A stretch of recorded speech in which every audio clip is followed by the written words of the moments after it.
Emini Sabatha ayibenhle babangcwele. Izovula ngehlabelo 57 inkosi uSephamakazi.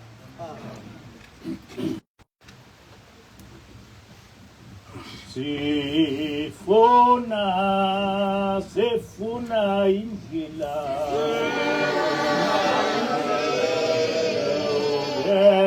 yokuya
Sibonge.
Amen.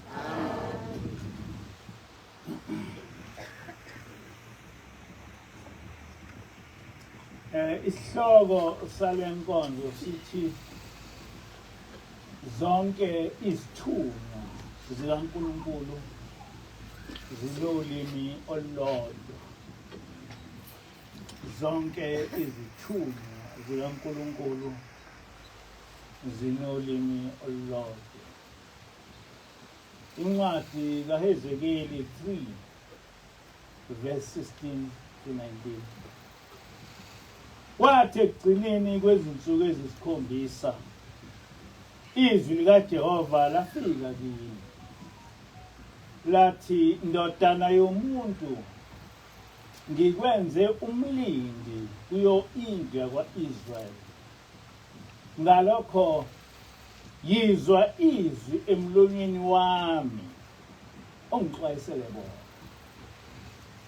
Lapho ngithi komubi uyakufa nokufa bese ungamxwayisi, ungakhulumi ukumxwayisa omubi endleleni yakhe ukumsindisa, yena uyofela ezonweni zakhe, kepha igazi lakhe ngiyakulibiza esandleni sakho.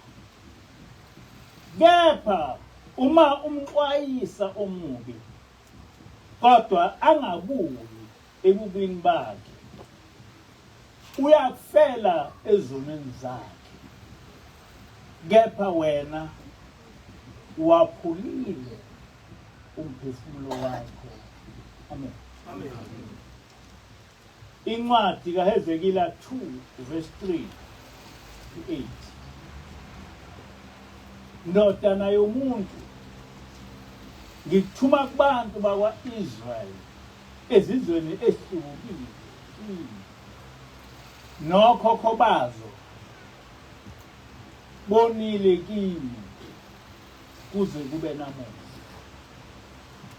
Bangabantu abanenkani nenhliziyo elikhulu.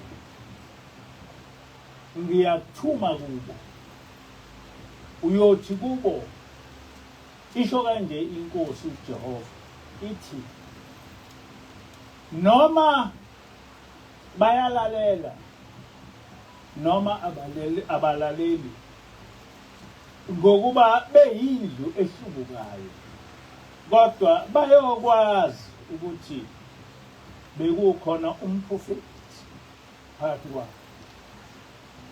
Wena ndodana yomuntu, ungesabi, ungawesabi namazwi abo, noma ngabe afana nameva kuwe, uhleli nofezela, kodwa ungawesabi amazwi abo, ungaphili amanga ngenxa yobuso babo, ngokuba bayindlu ehlubukayo. Uyakhuluma amazwi ami kubo, noma ngabe bayalalela noma bawashaya indiza, ngokuba bangabahlubuki. Kepha wena ndodana yomuntu, ungabi ngohlubukayo njengale ndlu ehlubukayo. Vula umlomo wakho udle engikunika khona. Amen. Amen. Lezi zincwadi safundelwa ingelosi, isifundisa ukuthi uma uNkulunkulu ekuthumela bese ungenzi njengoba uthumile, uJehova uyagezisa, nokuthi aqalisi ngathi ukuthunywa kubantu abanenhliziyo engakuthandi, kodwa kwasemandulo isizwe sakwa-Israyeli sahlale simhlulile. Ngaso sonke isikhathi uNkulunkulu uphuma kubantu abamhlulukile. Noma kunjalo, wena wenza lokho okutshelwa nguNkulunkulu. Namuhla sisemkhosini wesikhumbuzo sikaBaba uThixo owahamba emhlabeni mhla ka-28 March 2011. Kukuningi esingakusho ngoBaba uThixo, ngoba ngokwemvelo kwakungumuntu ohlale ethuka noma esengumholi, akakushintshanga lokho. Kodwa ziningi izehlakalo ezithinta leli bandla ezenzeka ngesikhathi uThixo lungumholi webandla lamaNazarene.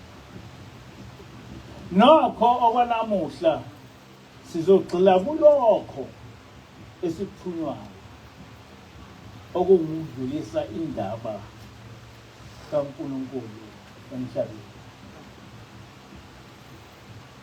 Ngijwayele ukuchaza ukuthi ubuKristu ngokomlando nangokweBhayibheli akaze kube nomprofeti. UbuKristu inkolo eyasungulwa ngumbusi wezwe ngokombusazwe. Le nkolo yasungulwa ngenhloso yokuqeda inkolo yamaHebheru njengokuchaza kwamaChrists kaConception. Kodwa ngiyafisa ukusho ukuthi manje akusenjalo. uNkulunkulu useze wawakhumbula namaKristu ngokusilethela umprofeti ongumKristu nozoqondisa lenkolo ukuze ibe ngaphansi kwebandla likaJehova ngokuphelele. Lo mprofetikazi uSister Celestial ozenze e-United States of America. uSister Celestial ngokobuzwe ungumuntu omnyama, kuthiwa ungwaseBotswana. Kodwa anginalwazi lokuthi kwenzeka kanjani ebe yi-citizen yase-America, noma wazalelwa khona angazi. Njengokuhlale kwenzeka nakunoma yisiphi isithunywa sikaNkulunkulu, ziningi-ke izinhlamba lomprofetikazi ohlale ethuka ngazo ngamanye amaKristu, njengoba kuhlale kwenzeka nakithi sithukwa ngamanye amaNazaretha. Kodwa-ke sifundisiwe kakhulu ukuthi uma uJehova ekuthuma uba yisitha esikhulu sabantu othunywa kubo. Kodwa uNkulunkulu ku-Isaiah 41 verse 10 to 11 uthi,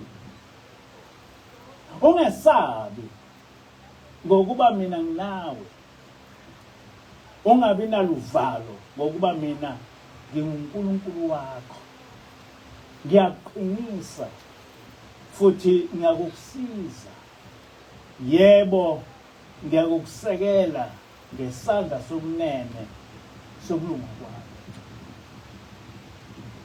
Bazoba namahloni bajabhiswe bonke abakuthutheleyo, bayoba njengento engelutho, babhubhe bonke abamelana nawe. Amen. Ukuba amaKristu ayazi ngaba ayambonga uNkulunkulu ngalo mprofetikazi, ngoba uzokuqondisa uKristu kulabo abazobe befuna ukukholwa okwamukelekile ezulwini. Kodwa kunalokho abanye bayamthuka ngazo zonke izinhlanga. Noma imuphi umuntu okholwe ngokweqiniso ufanele ukuba uyabona ukuthi uSister Celestial uyisithunywa sikaJehova.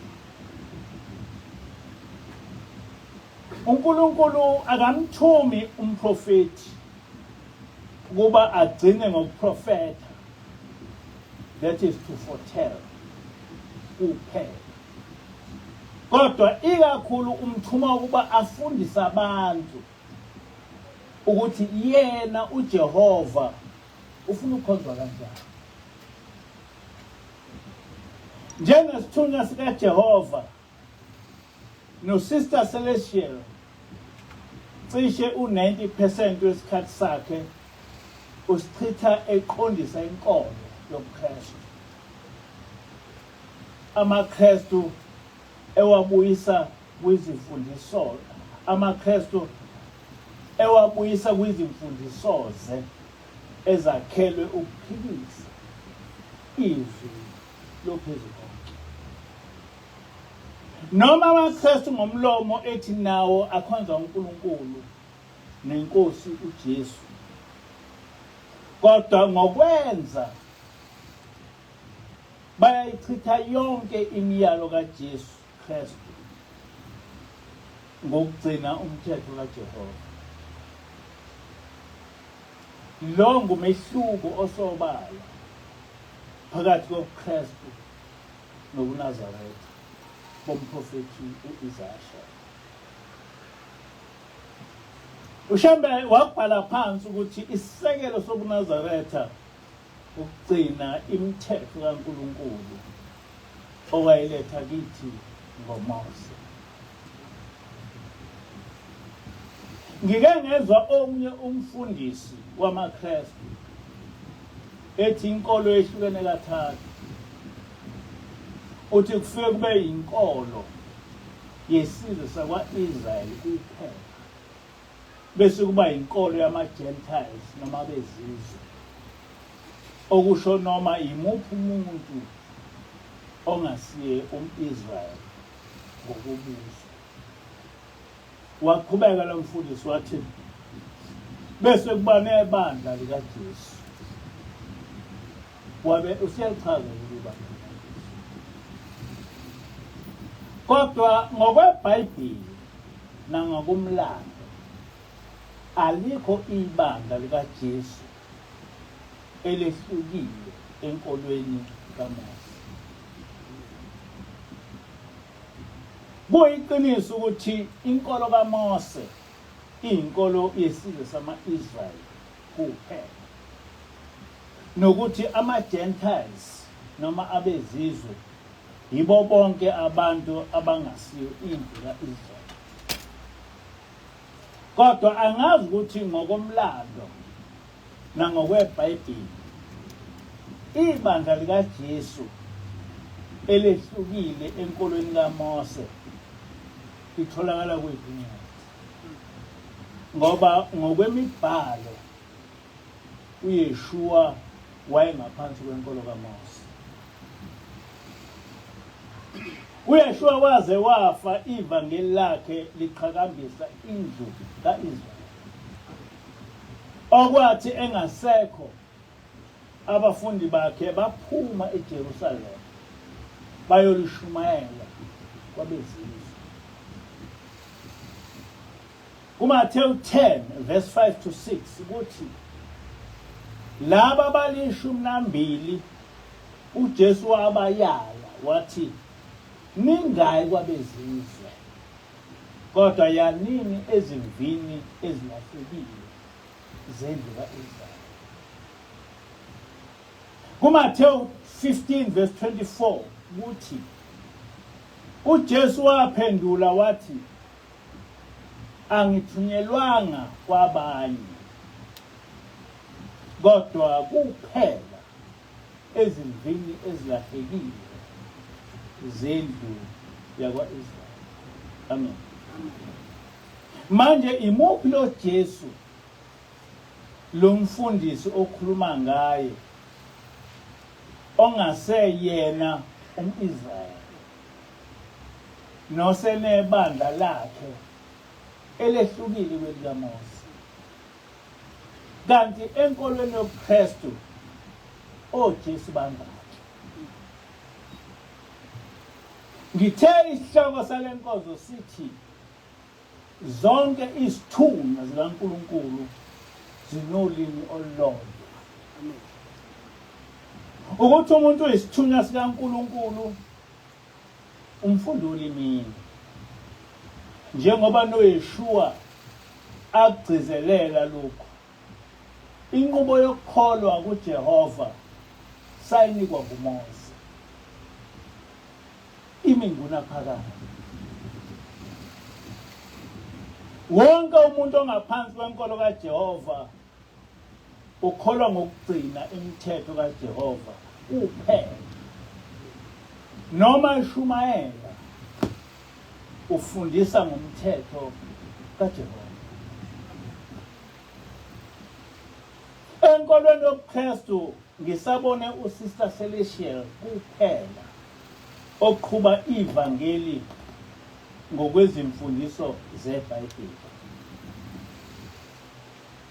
Into edida amaKristu amaningi ukuthi inkolo yabo ayakhelwe phezu kweBhayibheli, kodwa bathatha lokho abakufundiswe emabandleni abo. AmaKristu amaningi akakwazi ukwehlukanisa phakathi kwenkolo kaMose nebandla likaJesu. Abakwazi ukubona ukuthi uJesu wayengaphansi kwenkolo kaMose, futhi ngokomlando nangokweBhayibheli akaze ebe senkolweni yobuKristu. Ngokomlando nangokweBhayibheli akukho lapho ukuthi uYeshua wake waba seRome wahlanganisa inkolo yobuKristu. Ukuthi uYeshua wasungula ubuKristu ngamanga akhelwe ebuqilini obunenhloso yokudida abantu. KuseBhayibhelini ukuthi ngokobuzwe uYeshua waye engumJuda, engumIsrael. KuseBhayibhelini futhi ukuthi uYeshua wayehola ibandla elingaphansi kwenkolo kaMose. KuMathewu 5 verse 17 to 19 usholo yena uJesu ukuthi angizile ukuzochitha umthetho kaMose nezimfundiso zabaprofeti, kodwa ngize ukugcwalisa.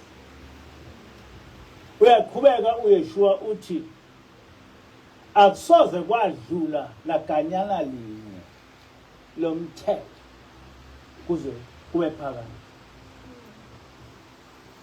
Kuverse 19 uYeshua wakhipha isijeziso ongawugcini umthetho nesibusiso kokugcinayo, lapho ethi ngakho oweqa owodwa kule miyalo emincane afundisa abantu kanjalo uyakuthiwa ngomncinyane embusweni wezulu, kepha ogcinayo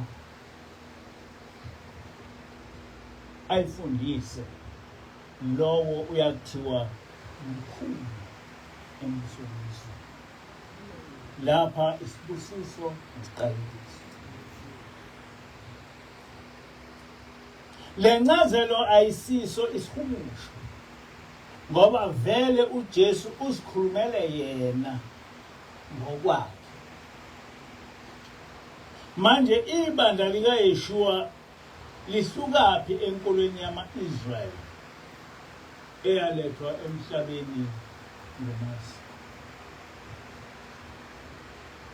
EBhayibhelini kunenkolo kaMose, uYeshua owayengaphansi kwayo, futhi okunguye owazisholo yena ukuthi ingedluliswa kwabezizwe. Kodwa engasekho emhlabeni, abafundi bakhe baphuma eJerusalema bayoshumayela kwabezizwe ngalenkolo kaMose nangezimfundiso zikaJesu, njengoba nathi kulobu buNazaretha sishumayela ngenkolo kaMose nezimfundiso zikaShemaya. Engasekho uJesu, ngabapostoli abaqala ukushumayela ivangeli likaJesu ngokwemibono nezinkolelo zabo, njengoba namanje kusenjalo. Kuyizenzo 15 verse 5 to 11 uPetro uthi wakhethwa uNkulunkulu ukuthi abezizwe bezwe ivangeli ngomlomo wakhe. Asinankinga nalokho. Kodwa inkinga iqala kuverse 10 to 11. Uma uPetro esethi ngakho ke kungani manje lilinga uNkulunkulu ngokuthi nibeke ijoka entanyeni yabafundi, obaba kanye nathi esingabanga namandla okulithwala na. Kepha siyakholwa ukuthi sisindiswa ngomusa weNkosi uJesu ngokufanayo nabo. Le nkulumo kaPetro ayilona izwi likaNkulunkulu, kodwa ingumbono womuntu osechitha umthetho kaNkulunkulu nosekuphambene nemiyalo kaJesu eMathewu 5 verse 17 to 19.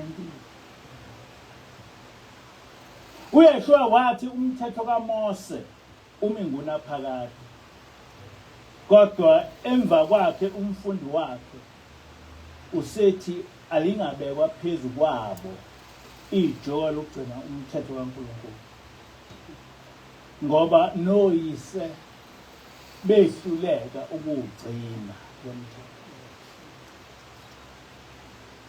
Uma ungamhlubukile uJesu, ungayikhuluma kanjani into endala? Uthi-ke uPetro, noma sasingawugcini umthetho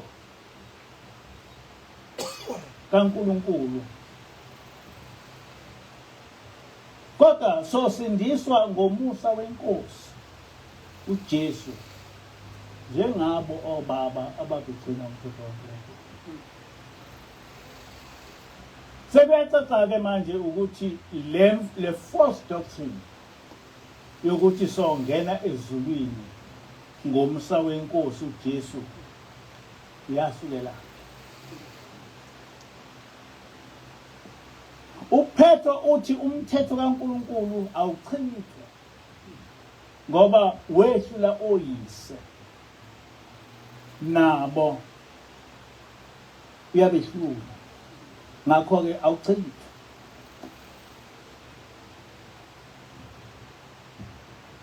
AmaKristu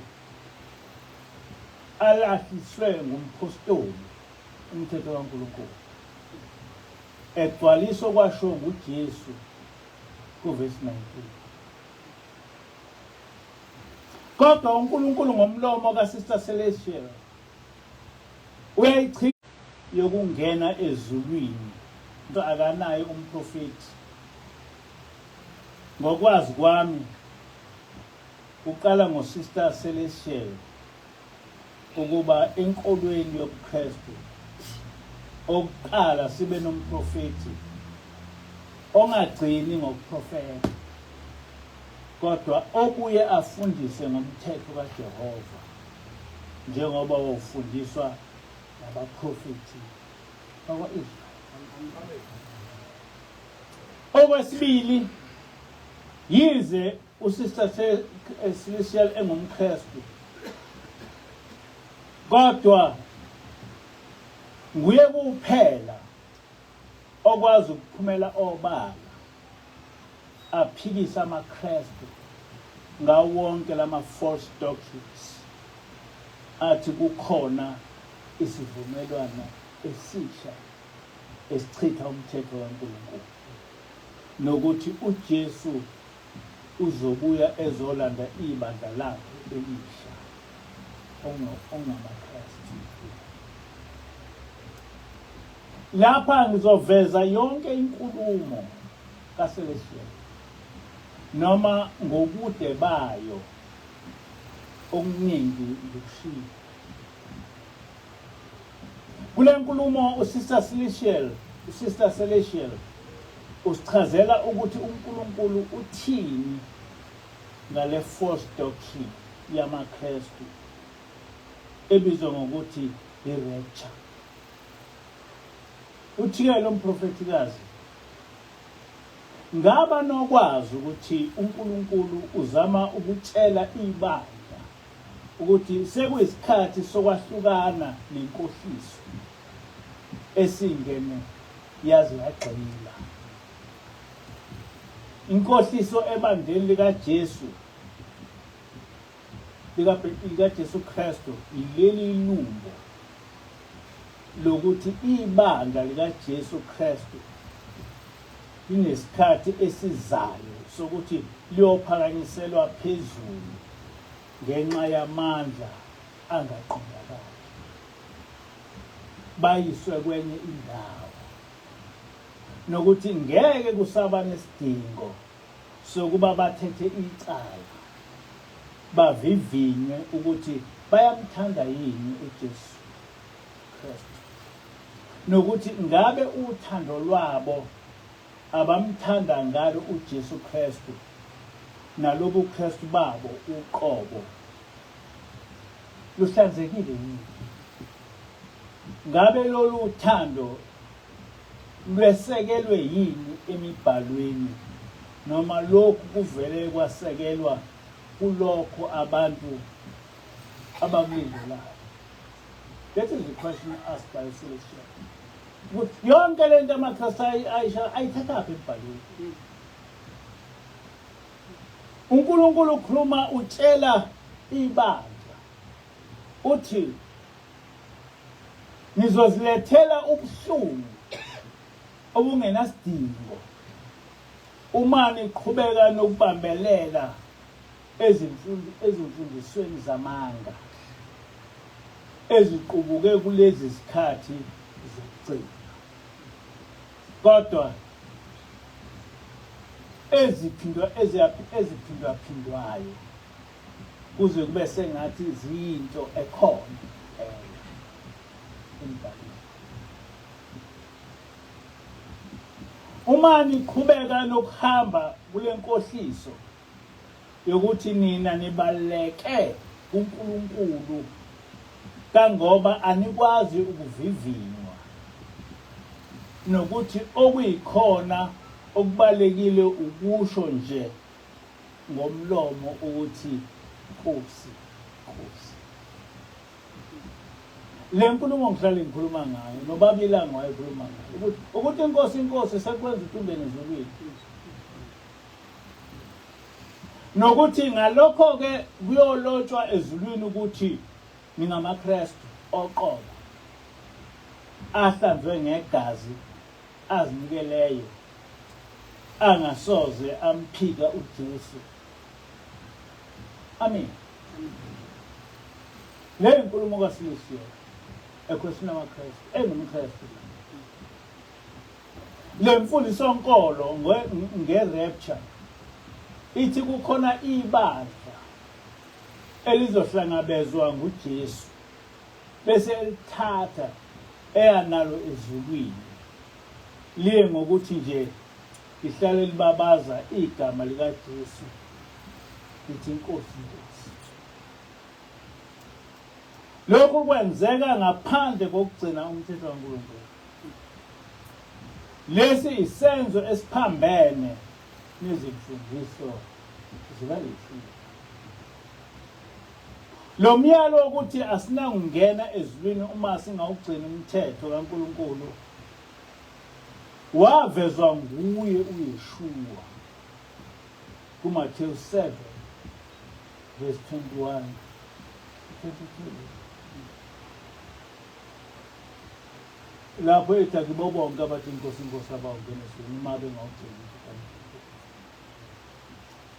Namhla usugcizelelwa nguNkulunkulu ngomlomo kaSister Celestial. Uyaqhubeka uSister Celestial uthi uNkulunkulu ungitshele ukuthi njengamanje sikuyiTestamenti elidala. uNkulunkulu uthi angitshele bonke abantu, hayi abaseMelika kuphela, ukuthi sibuyela encwadini yezenzo. Siyohlawulwa ngenxa yezinto esizishilo. Ngeke kube ulokhu uthi uNkulunkulu uyaxolisa. Ngangithi kungamanga. Kodwa manje sengivuyile. Amen.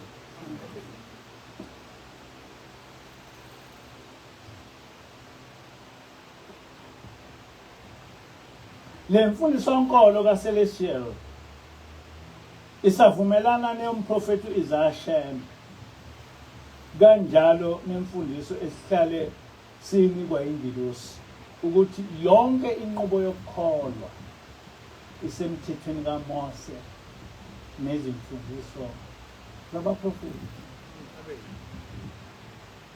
Njengoba ethi uNkulunkulu asibuyele encwadini yezenzo, usho ngoba kukule ncwadi lapho umthetho kaNkulunkulu waqala ukuchithwa khona ngabapostoli.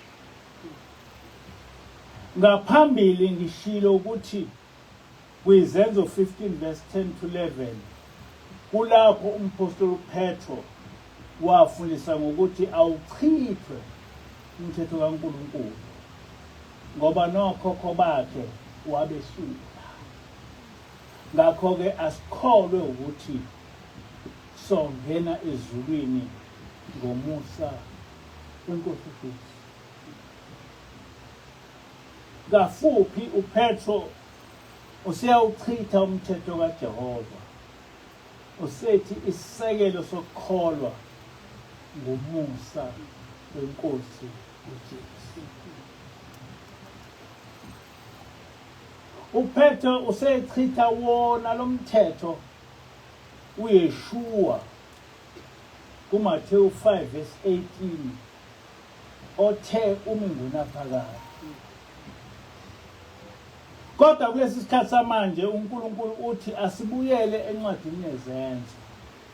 Sibheke ukuthi ingempela ivangeli lenkolo kaJehova laqalaphi ukuchitha.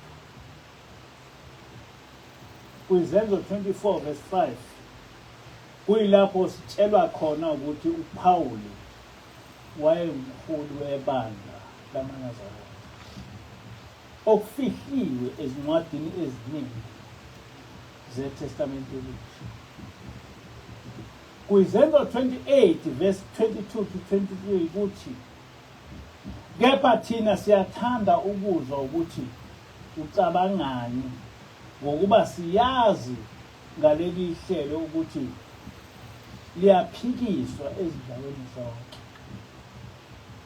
Ihlelo okukhulunywa ngalo ihlelo lamaNazaretha. Amen. Njengoba kuchazwe kwizenzo 24 verse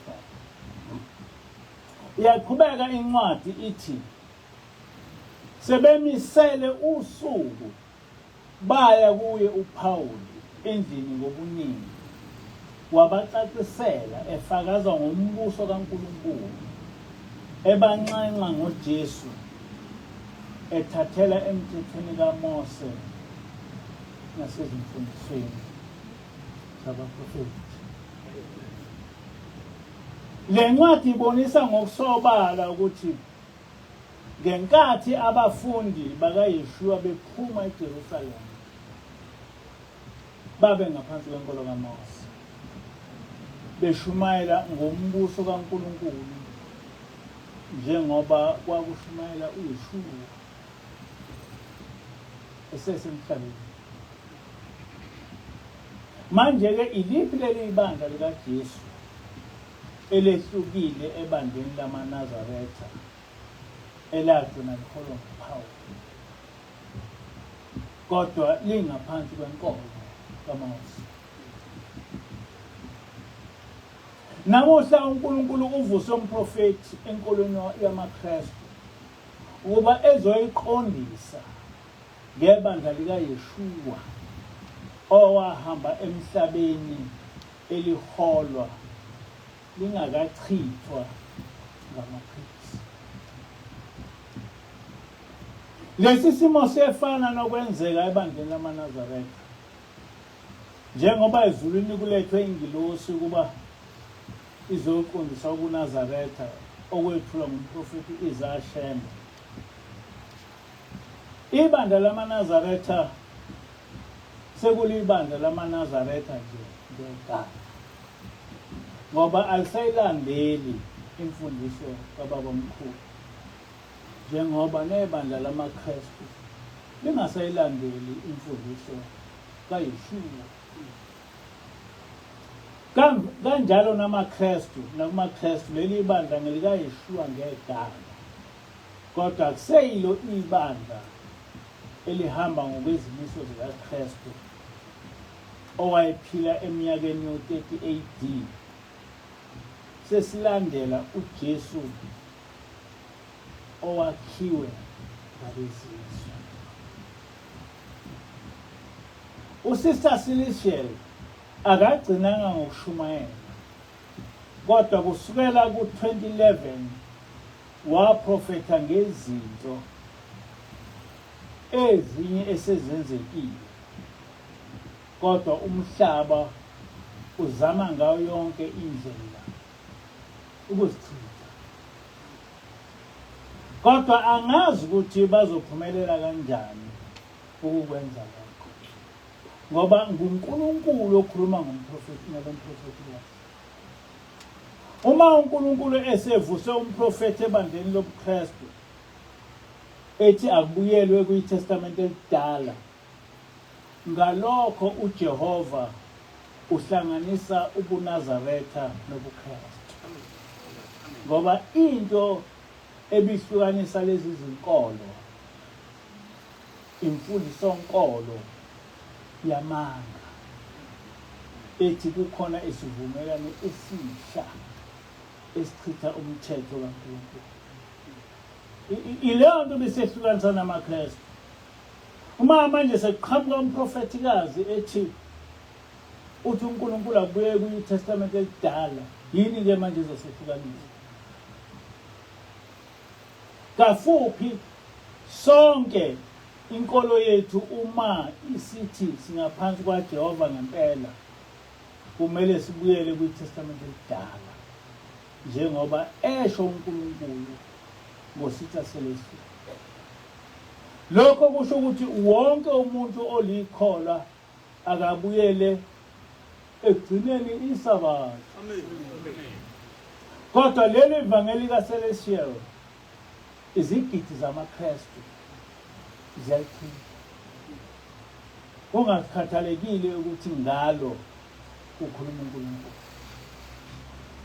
Ukubonisa ukuthi uNkulunkulu uphakathi kwethu namhla, njengoba namhla ku-29 March 2025 ngizoveza izinto njengoprofeta kukaCelestial ezizokwenzeka emhlabeni kusukela manje.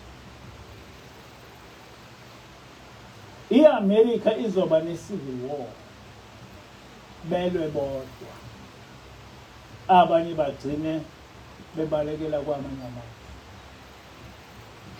I-America izohlaselwa yehlulwe iRussia, ihlangene neChina, neNorth Korea, ne-Iran kanye namanye amazwe. Lokho kwakhulunywa uCelestial long time ago. Njengoba sekubona sekwenzeka nje manje sekuningi. Izinto ayikhuluma ngo-2024. Kwi-Middle East amazwe ama-Arabhu azokulwa ayinqobe i-Israel. Kodwa ekugcineni izwe lasePalestine uNkulunkulu uzolibuyisela kubanikazi balo ongabantu abaningi. uNkulunkulu umdala abantwana basephakameni. Njengamanje na ulokhuza uTrump uthi amaPalestina akasuke eGaza eyiKoGibhithe. Abazi abantu ukuthi wenzeka naye akazi kwenza. Kodwa mina ngiyazi ukuthi lokho kwenzela ukuthi iGaza isaliyodwa mase sibuyisela khona sifuthi sisona ngoba ingelosi nayo ngitshela kudala ngala. Ngakho-ke kumina yonke lento eyenziwa nguTrump no-Elon Musk kithi ayingikhathazi ngoba i-America izogcina ngokuphela indaba yayo bese kuthi insali yakwa-Israel ibuyele ukukhonza uJehova. Kodwa singakhohlwa ukuthi sonke sibhekene nezinsuku zokugcina ezifana nesikhathi zikaNoah. Sizoke siboneke ukuthi labo abathi uNkulunkulu akakho, ukukholwa akukho, bazobasiza yini onkulunkulu babo kulezi zinsuku zokugcina.